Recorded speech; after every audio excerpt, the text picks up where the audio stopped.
Hi dears, എല്ലാവർക്കും സുഖമാണല്ലോ. ഇന്നത്തെ നമ്മുടെ റെസിപ്പി വെണ്ടക്കയും കോഴിമുട്ടയും വെച്ചിട്ടുള്ള ഒരു അടിപൊളി മസാലയുടേതാണ്. ചോറിനൊപ്പം കഴിക്കാൻ നല്ലൊരു ടേസ്റ്റ് ആയിരിക്കും. എന്തായാലും നിങ്ങൾ ഇതേപോലെ ഒന്ന് ട്രൈ ചെയ്ത് നോക്കുക. വീഡിയോ കണ്ട് ഇഷ്ടപ്പെടുകയാണെങ്കിൽ ഒന്ന് ലൈക്ക് ചെയ്യണേ. അതിനായിട്ട് നമ്മൾ 2 കോഴിമുട്ട, ഒരു 10 വെണ്ടക്ക, ഇളയ വെണ്ടക്ക, 2 പഴുത്ത തക്കാളി, ഒരു 12 ചുവന്നുള്ളി എടുത്തിട്ടുണ്ട്.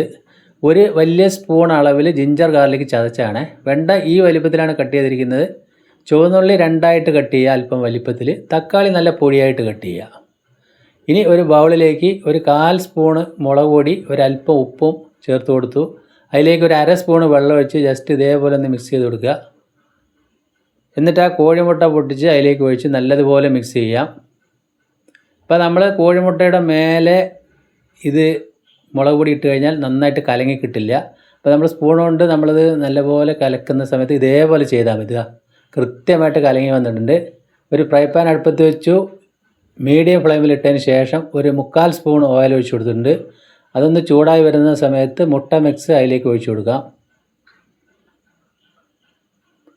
മുട്ട മിക്സ് ഒഴിച്ച് ഒന്ന് അടിവശം ഒന്ന് സെറ്റായി വരുന്ന സമയത്ത് ഇതേപോലെ ഒന്ന് നമുക്ക് ഇളക്കി കൊടുക്കാം. എന്നിട്ട് ഇതൊന്ന് ചിക്കി എടുക്കണം. അല്പം വലിയ വലിയ കഷ്ണങ്ങളായിട്ട് തന്നെ നമ്മൾ ഇതൊന്ന് മൊരിയിച്ചെടുത്താൽ മതി. ഇതേപോലെ നമ്മൾ ആ തവി കൊണ്ടൊന്ന് കട്ട് ചെയ്ത് കൊടുക്കാം. എന്നിട്ട് ഇതേപോലെ വലിയ കഷ്ണങ്ങളാക്കിയിട്ട് നമ്മളതൊന്ന് മൊരിച്ചെടുക്കുക. ഈ കണ്ടീഷനിൽ ഞാൻ അതിൻ്റെ ഫ്ലെയിം ഓഫാക്കി വേറെ ഒരു ബൗളിലേക്ക് ഇത് മാറ്റി കൊടുത്തിട്ടുണ്ട്.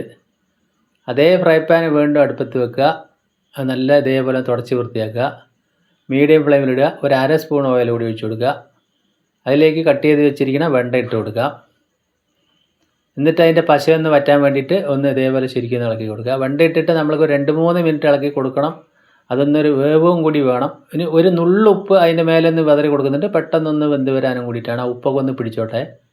അപ്പോൾ നമ്മൾ വെണ്ട ഈ വലിപ്പത്തിലാണ് കട്ട് ചെയ്തിരിക്കുന്നത്. നിങ്ങൾക്ക് വേണമെങ്കിൽ ചെറിയ വെണ്ട ആക്കിയിട്ട് കട്ട് ചെയ്യുകയും ചെയ്യാം. ഇതേപോലെ വരുന്ന സമയത്ത് ഒരു 3/4 വേവായിട്ടുണ്ട്. ഇപ്പോൾ നമ്മൾക്ക് അതും വേറൊരു ബൗളിലേക്ക് മാറ്റി കൊടുക്കാം. അപ്പോൾ വെണ്ട മുട്ട മസാല ചെയ്യാത്തവർ എന്തായാലും ചെയ്ത് നോക്കുക. കുട്ടികളൊക്കെ ഇഷ്ടപ്പെട്ട് കഴിച്ചോളും. വീണ്ടും നമ്മൾ ഫ്രൈ പാൻ അടുപ്പത്ത് വെച്ചു. 1 സ്പൂൺ ഓയിൽ ഒഴിച്ച് കൊടുത്തു. മീഡിയം ഫ്ലെയിമിലിടുക. എണ്ണ ചൂടായി വരുന്ന സമയത്ത് ജിഞ്ചർ ഗാർലിക് ചതച്ചത് ഇട്ട് കൊടുക്കുക. അപ്പോൾ ഇഞ്ചിയും വെള്ളുള്ളിയും ചതച്ച് തന്നെ ചേർക്കണം. എന്നിട്ട് ഇതുപോലെ നല്ല പോലെ ഒന്ന് മൊരിയിച്ച് നല്ല മണം വരട്ടെ. അപ്പോഴാണ് ആ ഫ്രൈക്ക് നല്ലൊരു രുചി ഉണ്ടാവുള്ളൂ. ഇതേപോലെ മൊരിഞ്ഞ് നല്ല മണം വരുന്ന സമയത്ത് വെള്ളുള്ളി കട്ട് ചെയ്ത് ചേർത്ത് കൊടുക്കുക. വെള്ളുള്ളി കട്ട് ചെയ്ത് ചേർത്ത് നമ്മൾക്ക് 1 മിനിറ്റ് ഒന്ന് ഇളക്കി കൊടുത്താൽ മതി. വെള്ളുള്ളി പെട്ടെന്ന് തന്നെ ഒന്ന് വഴന്ന് വന്നോളും. ഒരുപാട് അങ്ങോട്ട് വഴന്ന് ഇതായി വരണ്ട. അതിൻ്റെ ഇതളൊക്കെ ഒന്ന് വിട്ട് വരുന്ന ഈ ഒരു കണ്ടീഷൻ മതി. ഇനി നമുക്ക് ആ ഫ്രൈക്ക് ആവശ്യത്തിനുള്ള ഉപ്പും ചേർത്ത് കൊടുത്തിട്ടുണ്ട്. അപ്പോൾ നമ്മൾ കോഴിമുട്ട പൊരിക്കുന്ന സമയത്ത് അല്പം ഉപ്പ്, വെണ്ടയിൽ ഒരു നുള്ളുപ്പ് കൊടുത്തിട്ടുണ്ട്. അപ്പോൾ ഈ ഉപ്പ് ഏകദേശം കണക്കാവും. ചുവന്നുള്ളി ഈ കണ്ടീഷനായി വരുന്ന സമയത്ത് തക്കാളി കട്ട് ചെയ്ത് ചേർത്ത് കൊടുക്കാം. തക്കാളി കട്ട് ചെയ്ത് നല്ലതുപോലെ അതൊന്ന് മെൽട്ടായി വരണം. അപ്പോൾ അതിന് വേണ്ടിയിട്ട് ഞാനൊരു 2-3 മിനിറ്റ് ഒന്ന് അതൊന്ന് അടച്ച് വെക്കുന്നുണ്ട്. മീഡിയം ഫ്ലെയിമിൽ തന്നെ അടച്ച് വെക്കുക. 3 മിനിറ്റ് കഴിഞ്ഞ് നമ്മൾ തുറന്ന് നോക്കിയിട്ട് ആ തക്കാളിയൊക്കെ ഒരുവിധം നന്നായിട്ട് മെൽട്ടായി വന്നിട്ടുണ്ട്. ഇത്രയും മതി. ഇനി അതിലേക്ക് നേരത്തെ ഫ്രൈ ചെയ്ത് വെച്ച വെണ്ട ചേർത്ത് കൊടുക്കുക. ഇപ്പോൾ വെണ്ട നമ്മൾക്കൊരു 3/4 വേവ് ആയിട്ടുണ്ടായിരുന്നുള്ളൂ. ബാക്കി വേവ് ഇനി ആയിക്കോളും. വെണ്ട ചേർത്ത് ഇതേപോലെ ഒന്ന് മിക്സ് ചെയ്യുക. എന്നിട്ട് അതിൻ്റെ നടുഭാഗം ഒന്ന് ഇതേപോലെ ഒന്ന് സെറ്റായി കൊടുത്തതിന് ശേഷം അതിലേക്ക് ഒരു 1/2 സ്പൂണ് മുളക് പൊടിയും 1/2 സ്പൂണ് മല്ലിപ്പൊടിയും ചേർത്ത് കൊടുക്കുക. 1/4 സ്പൂണ് ഗരം മസാല. ഇനി മുളക് പൊടി ഞാൻ അല്പം കൂടി ചേർത്ത് കൊടുത്തിട്ടുണ്ട്. അപ്പോൾ അത്യാവശ്യം എരിവുണ്ടെങ്കിൽ അത് നല്ല രുചി ഉണ്ടാവുക. ആ പച്ചമണം മാറോളം അതൊന്ന് ചെറുതായിട്ടൊന്ന് വഴറ്റി കൊടുക്കുക. ഇനി അതിലേക്ക് അല്പം മഞ്ഞൾപ്പൊടി കൂടി ചേർത്ത് കൊടുക്കുക. എന്നതിന് ശേഷം നമ്മൾക്ക് അതിലേക്ക് ഒരു 1/2 ഗ്ലാസ് വെള്ളം ഒഴിച്ച് കൊടുക്കണം. ഒരുപാട് വെള്ളം ഒഴിക്കേണ്ട, 1/2 ഗ്ലാസ് മാത്രം വെള്ളം ഒഴിച്ച് കൊടുക്കുക. എന്നിട്ട് ഇതൊന്ന് അടച്ച് വെച്ച് വേവിക്കണം. അപ്പോൾ നമ്മൾക്കൊരു 3 മിനിറ്റ് ഒന്ന് അടച്ച് വെച്ച് വേവിച്ചാൽ മതി.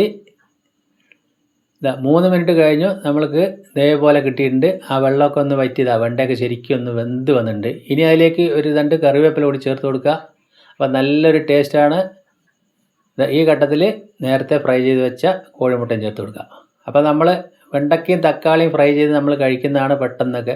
അതിൻ്റെ കൂടെ ഈ ഒരു കോഴിമുട്ട കൂടി ആയപ്പോൾ നല്ല സൂപ്പറായില്ലേ. കുട്ടികളെല്ലാം ഇഷ്ടപ്പെട്ട് കഴിച്ചോളും. അതിന് വേണ്ടിയിട്ടാണ് ഇങ്ങനെ നമ്മൾ ചെയ്ത് കൊടുക്കുന്നത്. ഇനി അതിലേക്ക് കുരുമുളക് പൊടിയാണ്. ഒരു 1/2 സ്പൂൺ കുരുമുളക് പൊടി കൂടി ഇട്ടാൽ നല്ല സൂപ്പർ വെണ്ട മുട്ട ഫ്രൈ ആയിട്ടുണ്ട്.